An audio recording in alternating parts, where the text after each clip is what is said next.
Welcome to Access Sportsnet Lakers, brought to you by Mercury Insurance. Playoff time. Chris McGee, Danny Green, big game. James Worthy. We're going to hear from Mike Trudell in a little bit. How we doing, guys? Doing great, man. Doing great. You got a new tie for the show, didn't you? It's not too new. Okay. I've worn, I think, once. It's a good one. Was it a win when you wore that?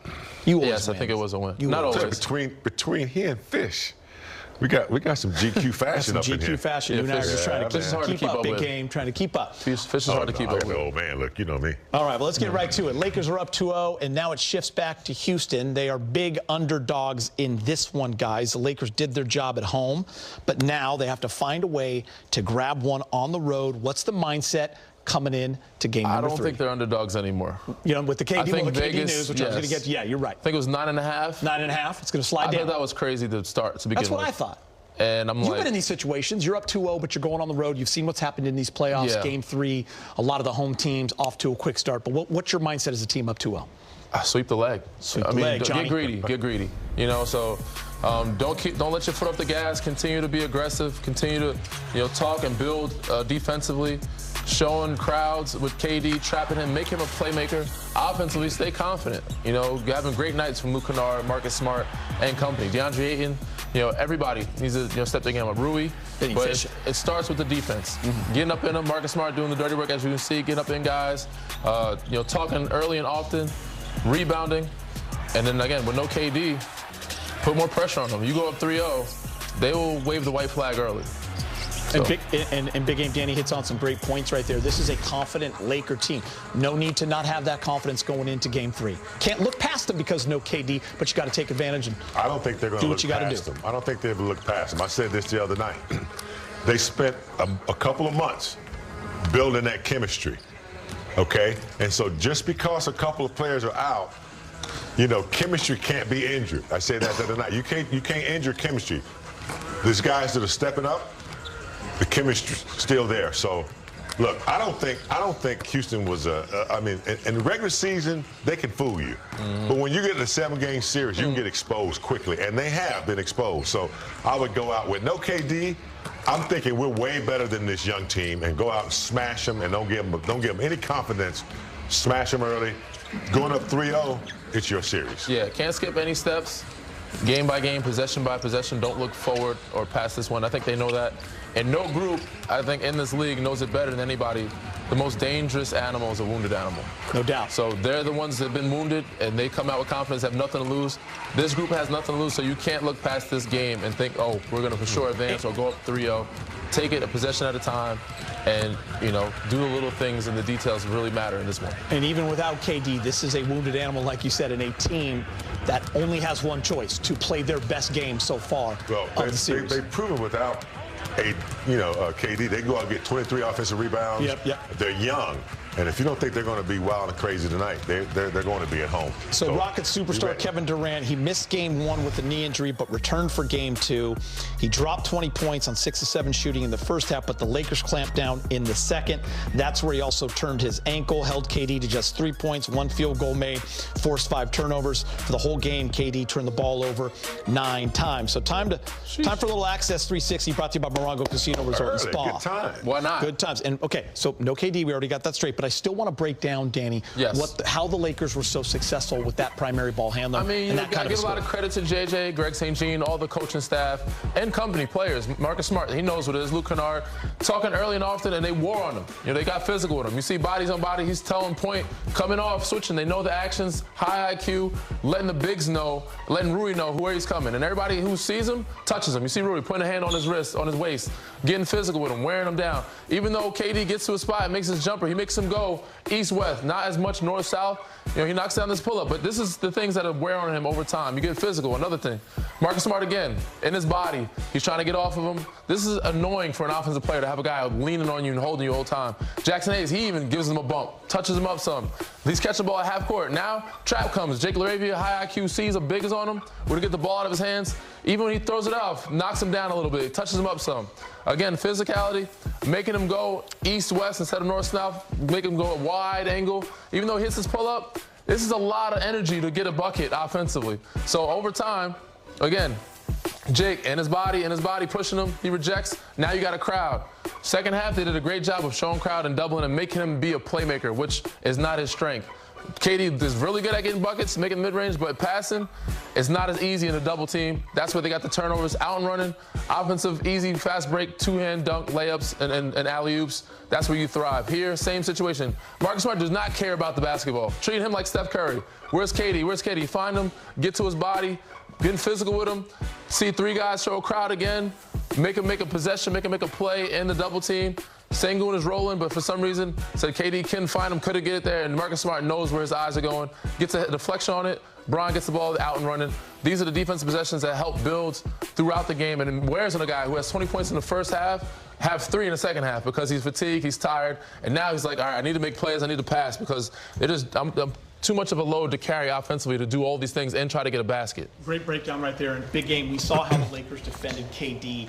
We've also talked about the Lakers' mindset going into a game without KD. We saw it in game number 1. But how does this change things for the Rockets? Because when you watch Danny's breakdown, they are all focused on getting KD the ball. Now there's no KD, so that's Amen Thompson getting downhill, Reed Shepherd playmaking, go through Sengun. So it'll be a different look Rockets team.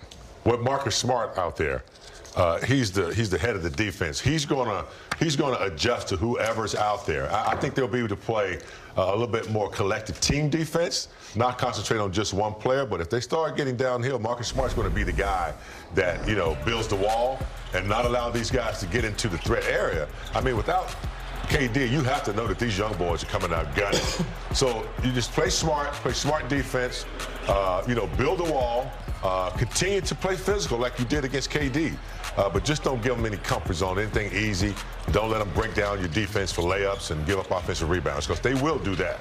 Yeah, I mean, I'm not in the huddle, so I'm not JJ, but I'm sure JJ has a really good philosophy.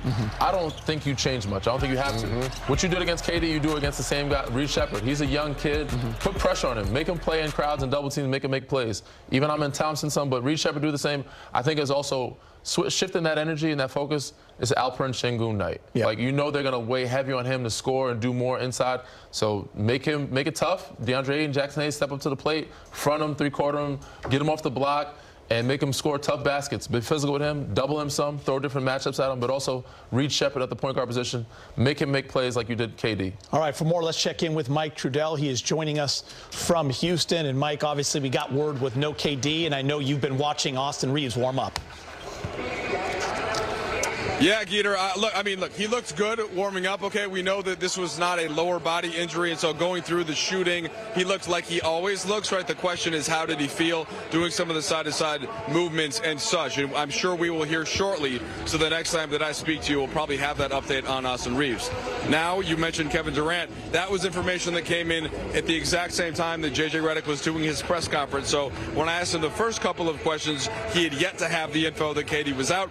Then later in the press conference, he was updated that, yes, indeed, KD won't play because of the ankle. We did start, though, with Austin Reeves. This is JJ just talking about him going through his usual progression. And then we get to what the Lakers did in the game that Kevin Durant played and in the game that he didn't. So we talked to J.J. Redick moments ago, Gator. Here he is. I think he's going on the court at like 5:45, and then we'll make a decision from there. Just how have you seen him progress in the last several days? He's progressed well. With ramping Austin Reeves back, how do you kind of manage it with the success that Luke's had in this series? We'll cross that bridge when it happens. JJ, we just got a report that KD won't play tonight. Obviously, I'm sure you were preparing similarly for him to play. Just how good is your team been this year at sort of tell and execute? Like on quick sort of game plan switches and different things like that. And is that where experience and IQ have paid off for your group? The nature of our season has been nothing but that. And so I think it's just, again, to the point about, the adjustments, and there's not a part of me that when you told me that, like the blood, whatever, pressure, it didn't move, it didn't budge, it didn't release a little, it didn't go up a little. That's kind of what our season's been, and we'll go out and play. JJ, throughout the regular season, you've always been talking about bend but not break, and also next man out mentality. How do you value the team's chemistry when the two guys are out, building on graduating from that, from both on the court and off the court? How do you think that chemistry is improving and building that resilience to the playoffs? I think the entire 82-game season is a build-up to the playoffs, and you're going to be tested throughout the season, and you're going to have ups and downs. And I think the regular season is a great way to build that resiliency. It's something I talked about earlier this week, and I think our group has shown to be a resilient group. All right, so there's J.J. Redick, and again, we still await the update on Austin Reeves, but definitively, Kevin Durant will miss his second of these 3 games. In his place in the starting lineup, just like in Game 1, will be Reed Sheppard. Geeter will also see if that means Tari Eason takes his place in the starting lineup, and maybe Josh Okogie would go to the bench. That way they keep some of the length that they have in their front court, and that's the lineup that they went to in the game that Durant didn't play. So stay tuned for all that, but certainly big developments here in Houston as we await a couple of more. All right, thanks, Mike. Appreciate that so much. And Ime did say that most likely it looks like Eason would fill that role for Okogie and enter the starting lineup. So good report there from Mike Trudell. And listen, I always say when a guy does return after missing significant time, you have to temper the expectations. But putting that all aside, we don't know if AR is going to play tonight. We're going to find out any minute now. But it looks like he's on the way, whether it's Game 3 or Game 4. What kind of boost can that be for a team? Well, obviously, Austin Reeves has been such a big part of the success. And what he does, Geeter, he's a great ball handler. He gets to the line a lot. He draws fouls. He's one of the best at throwing those lob passes. So, having him back is great. I mean, look, I'm not going to act like, he's not a major part of this team. They playing well without him. With KD out tonight, I kind of favor what you were saying, Danny. If you really need him, yeah, throw him in there. If not, save him for Game 4 or 5. I don't know if KD was playing. I might want to say, hey, okay, we might need him, but I don't know. Tonight I might rest him, but I don't know. I don't know what the situation is. But I'm glad that he's available. He's trending upwards. I'm glad that he's available. Yeah. Yes. No, this is definitely a positive in all facets of the game and of the group.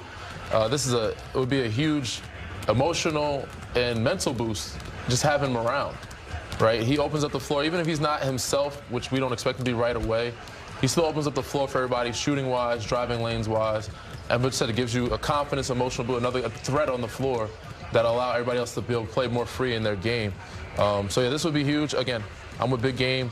If he's not 100% ready right now, you're up 2-0. So don't mess with the game, but you're playing with house money. Nobody expects you to be here.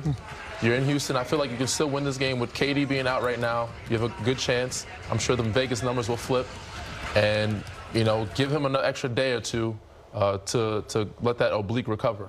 All right, guys, Rockets and Lakers tipping off Game 3 at 5 p.m. Luke Kennard has been on a special run to start the preseason. On a tear. Big game, and Danny, the Dookie, is hooping, averaging 25 points, shooting 63% from the field, 73% from 3 in the first 2 games of the series.